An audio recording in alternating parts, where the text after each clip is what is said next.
జనవరి 23 దేవుని వాగ్దానం. సహోదరులు ఐక్యత కలిగి నివసించుట ఎంత మేలు, ఎంత మనోహరము. కీర్తనలు 133:1. మన ప్రభువైన యేసుక్రీస్తు నామములో మీ అందరికీ ఈ ఉదయము శుభములు తెలియచేయచ్చు ఉన్నాను. ప్రియులారా, ఐక్యత అనేది దేవుడు మనకిచ్చిన గొప్ప ధన్యత. ఈ ఐక్యతను కలిగి మనం ముందుకు వెళ్ళడం ద్వారా దేవుని ఆశీర్వాదాలు మనం గొప్పగా పొందుకుంటాం. అది ఎంతో మేలు అని తెలియజేస్తుంది. మేలుకరమైన జీవితం, మేలులు నీ జీవితంలో నువ్వు పొందుకోవాలంటే, మనోహరమైనటువంటి ఆశీర్వాదకరమైనటువంటి జీవన విధానం నువ్వు సంపాదించుకోవాలి అనంటే ఐక్యత అనేది నువ్వు కలిగి ఉండాలి.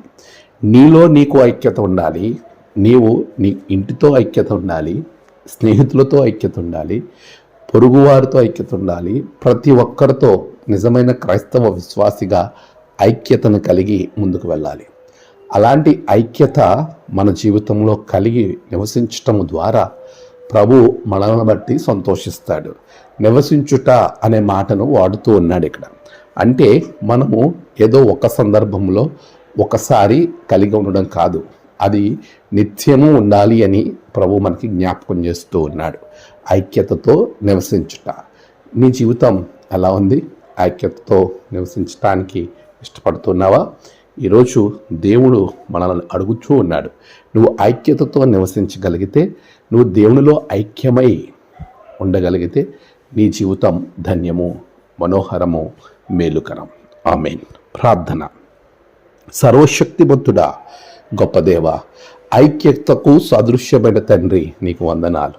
నీ ఐక్యతను మాలోను, మా కుటుంబాల్లో, సంఘములలో అనుగ్రహించండి. అనైక్యతను తీసివేయండి. మేమందరము నీ నామాన్ని మహిమపరిచర్యలో ఉన్నట్లుగా నీ సహాయము మాకు అనుగ్రహించుమని ప్రార్థించుచూ ఉన్నాను.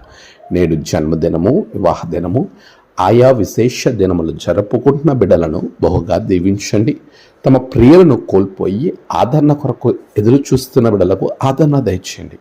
ఐక్యత ద్వారా మేము మిమ్మల్ని మహిమపరిచే విధానంలో ఉండినట్లుగా నీ సహాయము నీ బిడ్డలకు నిరంతరం అనుగ్రహించండి. నీ రక్షణ ఆనందముతో నింపమని ప్రార్థించుచున్నాను. ఏ సమస్యతో అయితే నీ బిడ్డలు ప్రార్థన చేస్తున్నారో, సమస్యను తొలగించమని ప్రార్థించుచున్నారో ఆ సమస్యలను తొలగించండి, రక్షణలో నింపండి.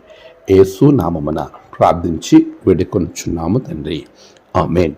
తండ్రి, కుమార, పరిశుద్ధాత్మ త్రియేక దేవుని దీవెన మీకు తోడుగా ఉండి నడిపించును గాక. ఆమేన్.